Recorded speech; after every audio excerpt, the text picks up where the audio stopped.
Oh, yes. Welcome back, everyone. Today we're taking a look at the brand new Transformers Legacy Breakdown. Now, this toy is interesting because it's being released now in 2023, along with Legacy Evolution. In fact, it's packaged in the same wave. But the designers of the Transformers team pushed for this toy to be released in regular Legacy packaging so that it would match the rest of the Stunticons. And I would say that was a good choice overall. It would look weird having one member of that team of 5 just being in completely different packaging from the rest. So I'm here for it. It makes it kind of an odd release because you expect to see, the new Evolution packaging. But I think overall the visual consistency is more important than feeling like something is shiny and new. That being said, if you've seen my reviews before, you know how this goes. We're going to take a look at Breakdown's packaging, then we'll open it up. We'll get a good look at the toy itself. We'll get a quick look at the instructions, and we'll see the toy itself in vehicle, robot, and combiner limb modes. Naturally, I'll be doing some group shots and comparisons today, and then at the end of the video, I'll give my final thoughts. So Breakdown comes in your standard Legacy packaging, not Legacy Evolution, but plain Legacy, with your purples and silvers and such. It comes with a little half window, so you can see part of the toy here. You get your standard Legacy logo, you get the nice artwork of the vehicle mode, you get his name with the Decepticon symbol, all your branding. You get the QR code on top, which is something I guess they're keeping from the Legacy Evolution stuff. And then you get his Menasor membership call out, and they call him 4 of 5 for Menasor, which is interesting because he's the last one to be released, but I do believe they went ahead and numbered Motormaster 5 of 5, even though he was like the second or third one to come out, depending on when you got him. So it's interesting. It makes me wonder if the plan wasn't originally to release this guy a lot sooner than they did. Who knows? On this side, you get the nice artwork of Breakdown in his robot mode, both far away and close up. You get his name and Ancient Autobot here. It's nice artwork, it really is. I actually really like it. It's very dynamic, even if, we'll talk about the toy. Okay, here you can see renders of Breakdown in vehicle and robot modes. It takes 15 steps to transform, so not very complex. And if you haven't already figured out, he is a retool of his fellow Stunticon, Wild Rider. And that's something that when we found out, when he was officially revealed, I was really, really put off by. Because up to that point, all of the Stunticons in Legacy had been unique molds through and through. And they were all, for the most part, pretty solid. I thought that Dead End's, spoiler feet were kind of doofy, but other than that, pretty good looking. So when they dragged their feet revealing Breakdown, just for us to see him and realize he's a simple Wild Rider retool, a lot of people, including myself, were very disappointed because we were expecting a new mold. All the other Stunticons have unique molds, and then we get this guy, and he's just kind of a half-baked retool. A lot of people not happy. And then, aside from the fact he's a retool, there's some other things about him that I'm not super crazy about, and we'll get into it. Don't worry. We will get into it. But this is what they inevitably left us with. And I do very much have my suspicion that they waited to show this guy off last and waited a good while to show him off because they wanted people to get invested in the team and buy at least several of the Stunticons and already be, financially invested in it before they're like, oh, yeah, last one's a retool, by the way. Because I think a lot of people, if they had known this going into it, they wouldn't have picked up the team. So I do feel like we were kind of bamboozled there. I'm not going to lie. I think marketing pulled some crap on us, and I'm not very happy about it. But I don't want to dunk on this release too much before I even get out of the box. Who knows? Maybe I'll open it. I'll be very happy with it. So for now, let's move on. Turn it this way, and unlike the other releases in this wave, we get our regular Legacy side panel, specifically the Decepticon half. As we saw with my previous 2 reviews, Needle Nose and Hotshot, the new side panel art for Legacy Evolution is not specifically divided into a good guy half and a bad guy half. It's actually got good guys and bad guys on both sides of the art. So instead, they just show the half of the artwork that the character in question is actually shown off in. So that was a good way to mix things up a little bit, makes it a little bit less predictable. All right, so that's packaging. Again, I do think it's cool that they went with the regular Legacy version just to finish off the team before moving on. So now let's open this up and see if we end up liking what's inside. Here we got our instruction sheet for Breakdown, and surprisingly, it's done up in the Legacy Evolution stylings, unlike the box. So I guess that does firmly cement Breakdown in the Evolution subline. They just recycled the regular Legacy box for, you know, consistency. So it's kind of interesting. I do prefer the colors on Evolution anyway. So we get a render of him here. He's wielding his one blaster, which is a new piece, as well as a spoiler, like some kind of boomerang. I don't know. Stupid. We open this up. It shows you how to have him wield those weapons in that configuration, or combine the two to form what is apparently supposed to be an axe. Sure. Why not? And then we get a transformation from robot to vehicle, which takes up pretty much all the back here. It shows you how to plug the spoiler onto the back of the car and store his weapon underneath.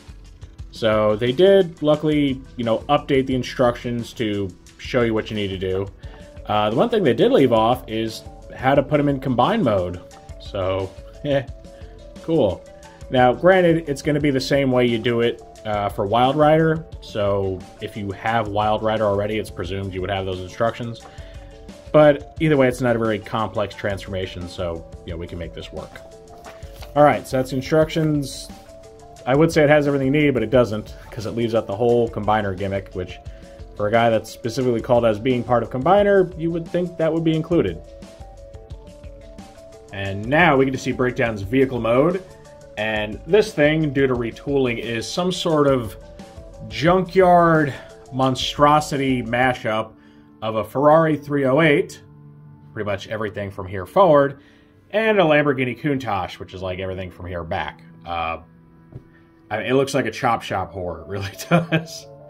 I'm not a big car guy, but Breakdown's vehicle mode stands out to me a bit because he is a Countach, which is something that he has in common with the two very famous Autobot brothers, Sideswipe and Sunstreaker, who also turn into Countaches. So, you know, they kind of have that thing going between them, and you kind of hope his vehicle mode looks like theirs. But because they decided to retool this guy from someone else, you're not going to get that. And to me, it just really kills it. And I mean, it messes up the whole profile. A Countach is supposed to be a very flat, wide-looking car, and this isn't that. Like, they basically just tooled some vents and a spoiler on here and said good enough, and for me, I would say that really doesn't do the trick. It bugs me a little bit. If you don't care about the vehicle modes, you may not care at all about this. So while we're on the subject of retooling, let's talk about what was retooled. Like I said, this back top part of the vehicle is all new, complete with ports in a different location. They're further back, so you can attach the spoiler or his weapon if you so choose, though you have to leave the spoiler off for that. And then underneath, this is the robot chest, which is an all new chest piece, which is meant to look like Breakdowns. The head inside there, which is new. The new gun here.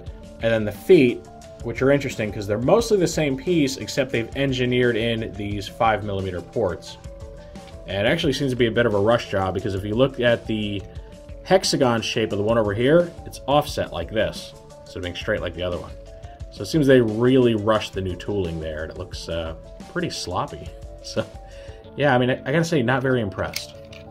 I will say that the paintwork is pretty nice. He does have that signature red marking on the hood with the Decepticon logo right there.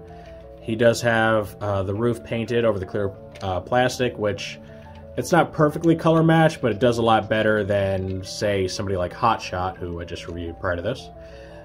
He does have painted rims, which is always nice. Unfortunately, that's really about it for paint to get to his robot bits. So, I don't know. I mean, I guess it kind of does everything it needs to. Some taillights would have been nice, but I mean, come on. How often do they actually paint taillights these days? So yeah, it is a very functional vehicle mode. I mean, it rolls great. It looks like a car. It's just, if you were looking for something with any sort of accuracy to the source material, this really isn't that. The car mode looks very, very off.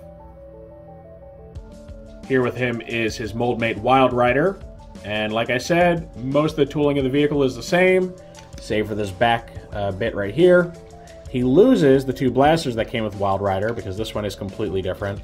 What's interesting, though, I'll unplug this for a second. This is a very tight fit because most of this, well, it's all white plastic, and then most of it is painted in this really nice matte black paint, which looks great, except it makes, you know, clearance really tough for when you got to plug it in here or have them hold the barrel for axe mode. All right, but you see it plugs in this little rectangle right here, which was actually already tooled on the Wild Rider. I don't think that Wild Rider was made with the intention of becoming Breakdown, because I do believe the original plan was to make Breakdown his own mold, which, you know, budget constraints, I guess, nixed that. So I guess they just kind of worked with what they had. And they're like, oh, there's a rectangle here. Let's build a gun that has a rectangular peg-like thing. So that's interesting. And you can also compare the feet. You can see all the detailings are the same. They just hastily tooled in these hex ports right here. So very interesting. I don't know why they did that. Maybe it was an oversight in the first place, and they realized, oh man, Wild Rider, you know, doesn't have the holes in his feet like everyone else. So I don't know if the new holes are just, you know, correcting a mistake, or if they originally just left them off intentionally and then had a change of heart later. Who knows? So you can see, I mean, they just look too similar for my liking. And when you go back to the last Stunticon team we got, which was, you know, Combiner Wars, all of the members that were initially released all had their own unique tooling, at least for the time. Obviously, those molds would go on to be retooled into Oblivion and different characters, and one of the team members was swapped out with a new member in the form of Off-Road, but it still doesn't take away from the fact that there were 5 unique guys there. Now, we eventually would get this guy who was originally left out, Wild Rider. We would get him as like an exclusive, and he was just a dead-end retool, but that's because he wasn't originally part of the team. So originally, you had 5 toys, all different molds. They all looked like who they were supposed to look like. Well, except maybe Motormaster, because they took some interesting liberties with him. But it was intentional, so, you know, it is what it is there. So, I don't know, just, it feels like a letdown to me. I got my hopes up really high, thinking these are all going to be, like, unique and interesting and have their own transformations, and when I get this, I can't help but feel cheated. Here's another comparison with the Combiner Wars version of Breakdown, which was, again, its own unique mold, at least at the time, till it became everything else under the sun. But one thing I wanted to point out is that while Combiner Wars played very fast and loose with the designs of the characters and even their alt modes, they weren't, you know, really strictly adhering to anything. They really went out of their way to redesign characters when a lot of people would have preferred they just kind of stayed the way they're supposed to look. Despite all that, this vehicle mode ends up looking a lot more like a Lamborghini Countach than this thing. Again, even though they weren't really specifically going for that. Like, just getting the overall shape and everything down, this looks a lot more the part. It's got that sleek, flat design, it's wider, you know, it's just, it looks right compared to this, which looks like a much less impressive, you know, race car. So I'm not saying this is a better toy by any means, but they definitely nailed the alt mode a lot better. Like, they have some weird little touches here, like these futuristic headlight things and all that, but overall, you know, it definitely pulls it off better. Notice that this is a much more yellowish shade of white than this toy. I don't know if it was always that way or if it's just due to aging, because you know how, you know, white plastic holds up over time. It might have been intentional. It may have always been this cream color. I'm not sure.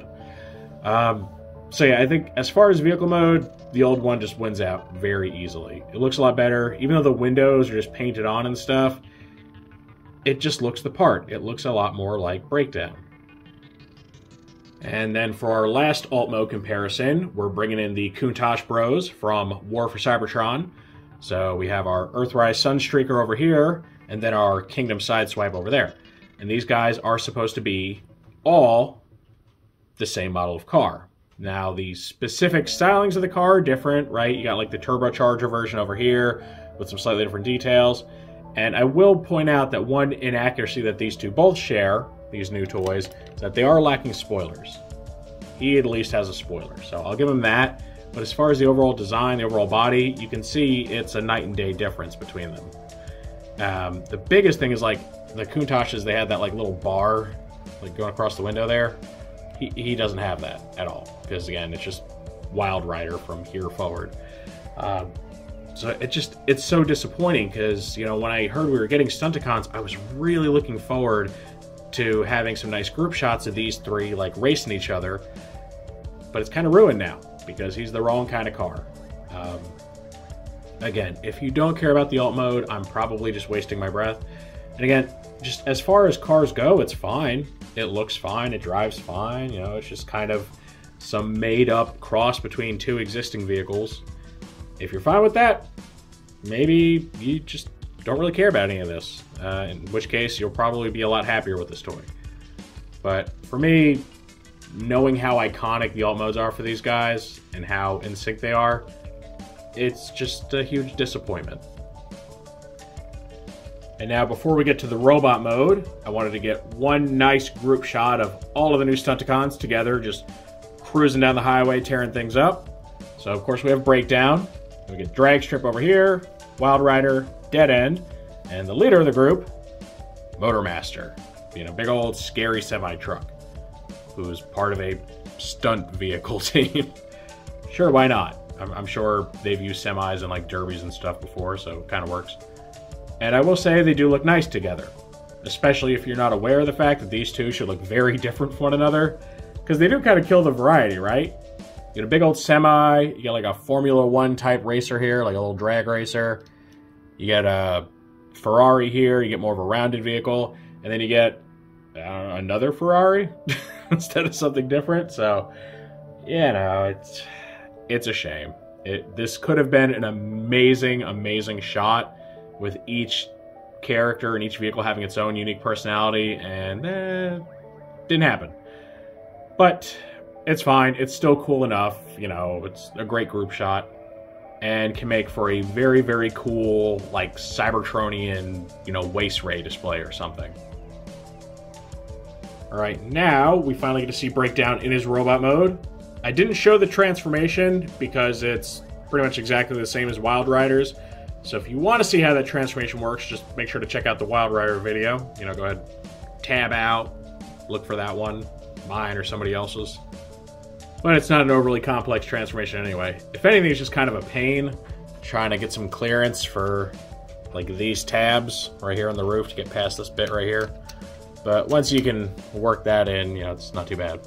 All right, so we can see him wielding his ridiculous spoiler boomerang, which it's just a spoiler. Like, it's just this solid hunk of white plastic, and I honestly really hate it.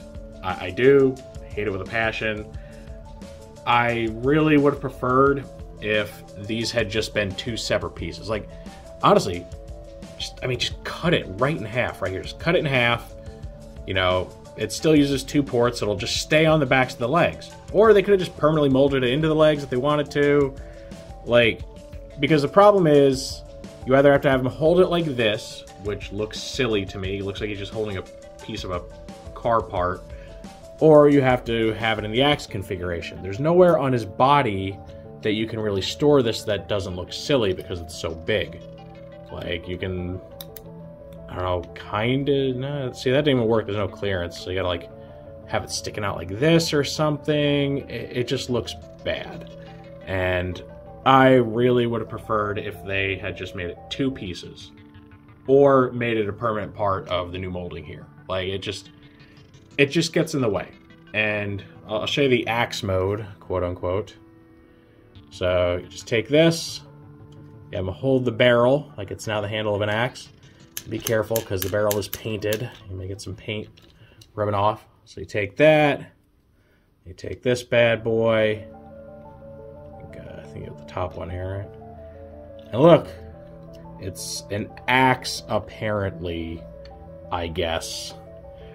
It looks bad. Like, the axe blade barely extends out beyond the handle. So it's such an utter afterthought that it's like insulting. It's like, why did you do this?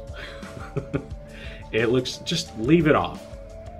Leave it off and just let him have the one blaster. Like, yeah, it would have given him fewer accessories if this was just part of the car body.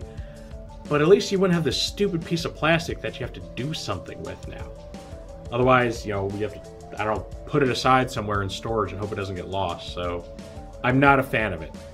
You know, it's bad enough that he's a retool, but he's not even like a very good retool.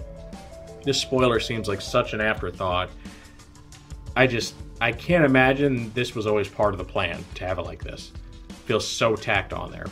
So, not a fan of the accessories. The articulation, you already know about it. If you know Wild Rider, he's got, the ball-jointed head, all the universals and everything. No wrist swivel, because he's got little wrists that just flip out. And then he does, like Wild Rider, have this thing where his car hood can separate and spread out and become this, like, Batman cape thing. Which seems like such a waste of parts to me. You get all these moving parts, all these pins and hinges and everything to make that happen when there's no precedent for it for either him or Wild Rider, who, this is really a toy of. They just felt the need to just throw that in there. And I don't get it, because it's not like it gets rid of the backpack or anything, and now it's just splayed out and all over the place. Think about the budget that could have gone toward better articulation, maybe some wrist swivel, gone toward retooling into this guy. They didn't have all those extra parts, and this was just one piece with some wheels on it. Like, to me, that seems like a huge waste of budget, and I'm really shocked that they greenlit that. And they're like, yeah, this seems like a good use of resources. Let's just give him a car hood cape that comes from out of nowhere. Like, I don't know. So here's what I'm thinking, right? Like, scrap this. We don't need this. It looks silly. Make this two pieces that kind of lock together, right, with little tabs right here where they would meet. And that way you can have them separate with the legs, or if you really want to have this wielded as an axe to get that whole Evo fusion or modular weapon thing, they can still tab back together and connect to the blaster. I think that would have been the way to go. And I can't imagine that the budget difference would have been anything even remotely significant to have this as just two pieces on the sprue, just as they are, but cut in half, with little tiny tabs, like, two here, one here, and they lock together like you see on so many of these toys. I don't know.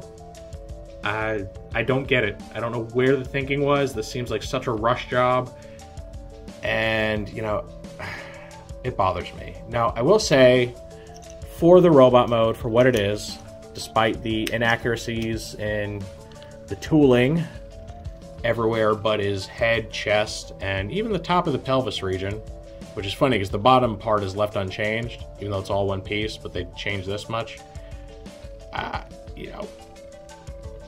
Despite all that, it looks good, and at a squint, if you're not really looking for the specific molded details, it looks enough like Breakdown. It does a good enough job of being Breakdown, much more so in the robot mode than it does the vehicle mode.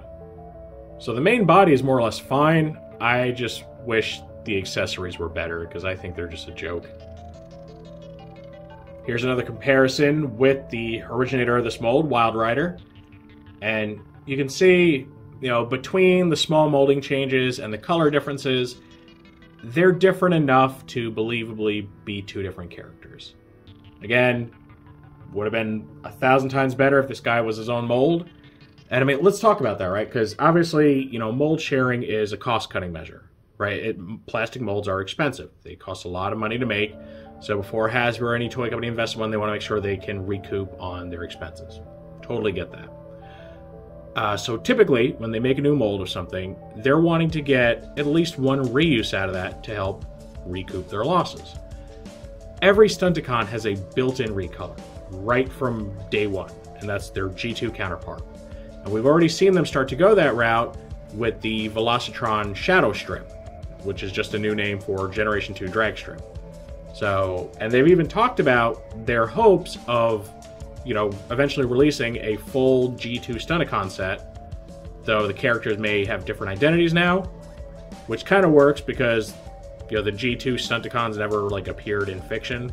And in fact, the toys were never officially released, so you could just recycle those, designs and make them new guys.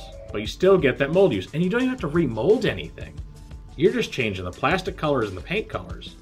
I mean, that should, by itself, be more than enough to justify giving each one of these guys their own mold, because it'll get reused at least once. And then that's just the easy recolor. You can still just get creative and, you know, recolor or retool these guys into different characters. I mean, they're more than happy to do it in Combiner Wars. And I know a lot of people, when Motormaster came out, they compared him to Thunderclash, right? Like the European G1 exclusive guy, especially the similarity in the trailer. They could have gone that route, right? Like Thunderclash, he was the leader of the Turbo Masters. They could have easily like retooled these guys into a combining Turbo Master team. Now, it wouldn't have been as good as like those guys having their own molds, but they're very obscure characters. You know, Hasbro's safe bet would be to retool them from someone else.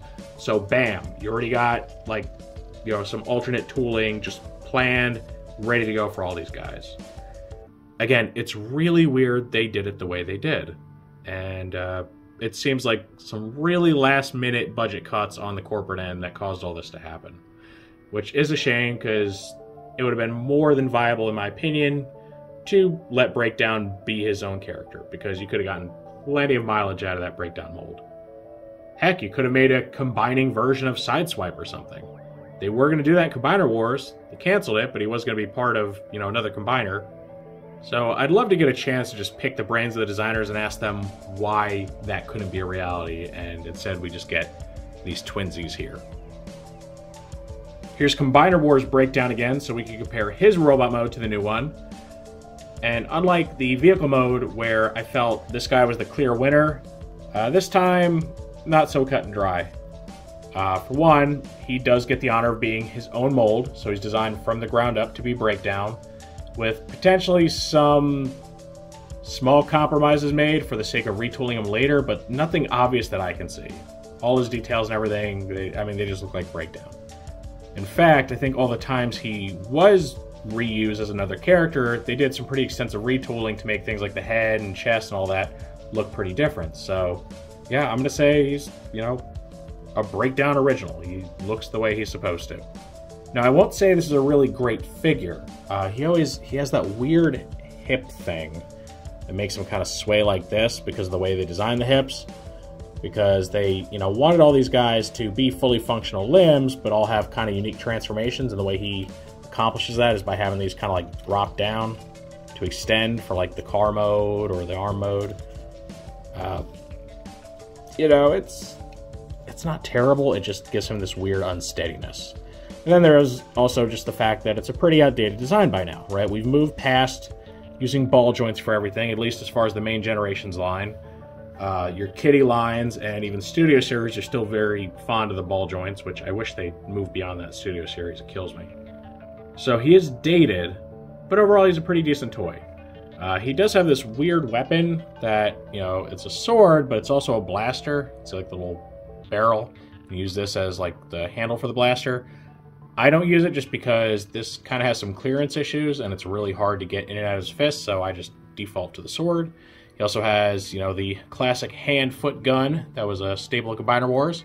It's a big, bulky weapon, usually a double-barreled weapon of some kind, that would come either the hand or the foot of their respective combiner. And that was one thing I really loved about Combiner Wars, was that versatility, right? The full-on embracing of the Scramble City concept, where this guy could be a leg, like he normally is, or he could be an arm, and he could be the left one, the right one. He was like universal. Now that does, you know, tend to compromise the actual robot modes, but that's kind of always been the case. When you go back and you look at the Scramble City toys, like all the way back to G1, the robot modes were never anything amazing to look at, particularly for the Limbots, because they had to serve multiple purposes. But that was kind of the whole fun of it. So, you know, I don't find as much play value in this guy as I do this guy, even though this is clearly like the better action figure when it comes to like part counts, engineering, even, you know, kind of likeness to a point with the proportions, despite the fact that he's a retool. So, you know, I will say that as just Breakdown himself, I think this is an upgrade. I think this is, you know, better in robot mode than this guy, just because he's a little more fun to play with as is. But I still think his vehicle mode's better, and I still think as a combiner limb, he is the clear winner, because not only can he turn into an arm and a leg, but he's the actual limb and not just a car that gets slapped onto something, which we'll see from this guy here in a little bit. And for our last comparison, we're going to bring out the Autobot Countach Bros one more time. And what was, really neat about these guys back in the day is that despite having nearly identical vehicle modes, they all had very different profiles in robot mode, owing to the fact that they transformed in completely different ways, all three of them. Here, they still do have completely different profiles. Breakdown's profile is more or less what it should be, despite the fact that he's a retool, the proportions, everything, the build, it works. Backpack's a little big, but it was also pretty big on the original toy. And then you get, Sideswipe, who's, this very wide character, and then you get Sunstreaker, who's more of a lanky kind of character. And, it's great that they're all so unique, but the magic is kind of lost on the fact that he's not the same alt mode anymore. So, there's almost no point in even doing this group shot. They don't really have anything tying them together. There's nothing in common anymore, which again is a real shame. I was really looking forward to seeing how he was going to go from looking like these two in alt mode to looking something like this in robot mode. So I guess we'll never know. Well, I won't say never. I'm sure, given enough time, they'll eventually redo the Stunticons along with all the other combiners, but I'm sure it'll be a while. I would say probably close to a decade, right? When you figure Combiner Wars started in 2015, and we're in 2023 now, so it's 8 years later. So I would expect at least that much time to go by before we see the Stunticons again. So, I don't know, just wait till you're older. You got some more gray hairs, then maybe we'll get one that kind of satisfies everybody. And here's one last group shot before we get into the Combiner mode. So we see the full roster of the Stunticons here, complete with their base of operations formed for Motormaster's trailer. And, I've kind of been going back to shots like this as we get more and more Stunticons, and now we finally have the complete picture. So all 5 of the team members all hanging out together, ready to cause mischief. And, because of the way Motormaster works, they actually have a base to operate out of. So that's pretty cool, right? They can just pretty much set up an outpost wherever on the fly. That's not an original feature because, originally Motormaster was the cab and the trailer combined into one robot. But this deviation from, the source material does at least lend itself to having this play set kind of set up with the whole team. So it's one change I think was definitely for the better. Unlike this guy. It's definitely the weak link here. I will say I like him more than Wild Rider. Just aesthetically, I think his colors and everything are cooler in robot mode. But he definitely falls flat because he's the only one here that is a retool. So, for me, he's definitely the weak link, because the Wild Rider mold is already probably my least favorite out of all these guys. The Dead End toy, who I didn't actually review because it was during my hiatus, is actually pretty solid for, for somebody that has, no actual feet. That's, the one big thing I don't like about him is, his really corny-looking feet. And I know that some people have issues tabbing the rear halves of his vehicle mode together. I have found that if you do things just the right way in the right order, you can get it to stay tabbed together 95% of the time. It shouldn't be that way, right? It shouldn't be any QC issues at all. But aside from that hiccup, he's actually really solid and has a really cool transformation. I don't find the transformation on either of these two to be particularly fun, so yeah. And again, a lot of wasted plastic with the hinges and stuff. So I guess to sum up what I'm saying, this new Stunticon team is a bit of a mixed bag. You have some that I think are great, like Motormaster, Dragstrip, even Dead End to some extent, and then these two that I feel just kind of fall flat of that high bar set by the others. Alright, and now for the final thing to look at with Breakdown, we're going to see his combined mode configuration. So we start with Motormaster in his Super Robot or Menasor mode. Not going to do the other limbs yet because I want to review Menasor, as his own separate thing. But, here's your framework. And we get old Breakdown here. And then doing this is actually very simple. So, first thing I got to do is work the windshield up, which may or may not be easy. Get a fingernail up underneath. And just flip it up like so. Alright. then you simply lift up the hood. I'll bring this down to match. That's what you get, just a car that looks like it's been in a wreck. So, Breakdown, unlike the arm bots, can actually go on either leg, and that's because, you know, he and Wild Rider are just the same toy, basically, which we got hinted off to by the fact that these little panels that flip out are the same between them. So, yay for that. Alright, so we're going to put him on his default position, which is the right leg here. So, the way you do that is you press him in. He's going to plug in with these 5mm posts right here and these tabs. And you're going to push this purple slider in as you go. And you got to work them in. Be careful, because the inside of those 5mm ports right here are painted. So you may get some unfortunate paint rubbing, especially when you go to pull it off. All right, so yeah, that's it. He's just the back of the leg. And he does, as we saw with a Wild Rider, cause these panels to flip out and become grayed out versions of the car undercarriage, complete with like even the robot feet showing. So yeah, I mean, that's what he does. Goes on fairly smoothly once you get the hang of it. And, you know, in my personal opinion, it is disappointing that they did go with the leg bots being on the back of the legs, where they're not really shown off and just kind of hidden away.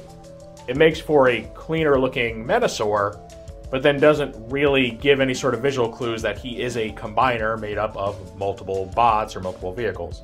You actually have to turn the guy around to even see that there are indeed cars forming at least part of his leg. I guess just, you know, kind of his calf meat more than anything. So, not my preference, but they wanted to go the animation route, and the animation route was just all about making the combiners look like they weren't actually combiners, but just really big robots. So, yeah, if you like that, you'll be happy with it. If you're like me and you prefer the more traditional route of, you know, like your Scramble City types, you may find this to be a bit underwhelming. And I kind of lean into that camp, but I also recognize that as my personal preference. It doesn't make this guy just bad. It's just not what I would like. So yeah, that's the combiner compatibility. Again, he can go on either leg if you want him to, because it's the same toy, it's the same connection points. So with all this done, that means the next review I do will be for this. The whole Menasor, all, you know, attachments, everything. And of course I'll be comparing it to the previous Menasor, the Combiner Wars one. So stay tuned for that if you like combiners. And this completes our look at Transformers Legacy Breakdown. Now I have to say, I'm not very thrilled about this toy, right? It kind of let me down in every way. It's a retool, it's not even a very good retool, the accessories are really stupid, and I don't know, it's not well executed at all, and is definitely the dud amongst its teammates. So, you know, I mean, I wish I could be a little more upbeat about this, but I don't think it's good. I think it just kind of scrapes by because of, you know, the rest of the team being so good, and the, you know, combine mode just being awesome for what it is, which, you know, we'll get a better look at here in the next review. So I can't recommend this guy as anything more than just a way to complete your Menasor, which is, I mean, that's unfortunate, right? You don't want to buy this guy just because you feel like you have to. But I feel Hasbro and Takara have kind of really put us in this position now where it's like, well, I've already gone in. Do I just stop or do I finish despite my misgivings? So I think it's really up to you. If you like this guy for what he is and you're not bothered by the shortcomings, then, you know, I'd say it's an easy choice, right? Complete that Menasor. Get your big bot. But if you don't like him, you have to decide, is completing this combiner worth picking up a figure that's really not very good and will only be used just to become like a calf muscle on a giant robot and barely ever seen? That's something you got to think about, because we are in that position. Obviously, I went in and bought it, partly because I'm a sucker like that, and also wanted to, you know, review it for you guys. We got this far, may as well go the rest of the way, right? And, you know, there's just morbid curiosity too. You know, will I pick it up and decide I like it more? I don't hate it as much as I thought I would, but I don't like it nearly as much as I hoped I would, if that makes sense. Like, I'm still very disappointed with it. It's grown on me a little bit. Not the worst thing ever, but falls so short compared to the rest of the team. Except maybe Wild Rider. He's kind of almost as bad. But at least his accessories make sense. So, you know, it's one of those things. It's recommended with a very big asterisk next to it because I can't fully get behind this guy. He's very low effort, and I'm not impressed. Of course, that is just how I feel about this new breakdown, so now I want to know what you all think of this toy. Are you more positive than me about it? Do you think he's great, and you definitely want to pick him up? Or maybe you're more lukewarm, but you feel the need to complete the set? Or do you not want this? Either because you just don't care about completing the set, you don't care about Menasor, you don't want to pick this guy up anyway, or you're so put off by the way he turned out that you're just like, done. Any and all feedback is always welcome in the comments section. If you enjoyed this review, make sure to toss it a like. Let YouTube know you want to see more stuff like this. If you do want to see more like this, make sure to subscribe and hit that notification bell so you always get a heads up when I post something new. And thank you for joining me for this look at the brand new Transformers Legacy / Legacy Evolution Decepticon Breakdown. With all that said, I will see you next time.